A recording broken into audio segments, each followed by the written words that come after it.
মার্কিন president Donald ট্রাম্পের আরোপিত শুল্ক স্থগিত করতে ফেডারেল আদালতের কাছে যায় যুক্তরাষ্ট্রের 12টি অঙ্গরাজ্য। ট্রাম্পের লিবারেশন ডে শুল্ক বাতিলের দাবি করে তারা বলছে, জরুরি শুল্ক আরোপ করে তিনি ক্ষমতার অপব্যবহার করেছেন। এছাড়া যেসব দেশ যুক্তরাষ্ট্র থেকে আমদানির চেয়ে অধিক পরিমাণ রপ্তানি করে তাদের ওপর সীমাহীন শুল্ক আরোপ করা হয়েছে বলেও যুক্তি দিয়েছে তারা।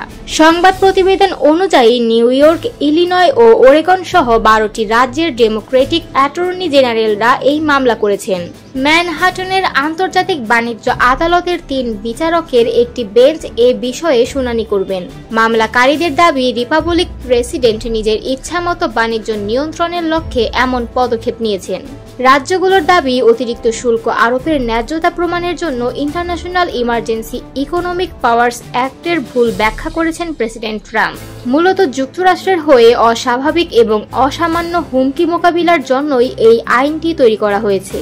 ট্রাম্পের দাবি, যুক্তরাষ্ট্রের দীর্ঘদিনের বাণিজ্য ঘাটতি জাতীয় জরুরি অবস্থা সৃষ্টি করেছে, যা মার্কিন শিল্পের জন্য ক্ষতিকর।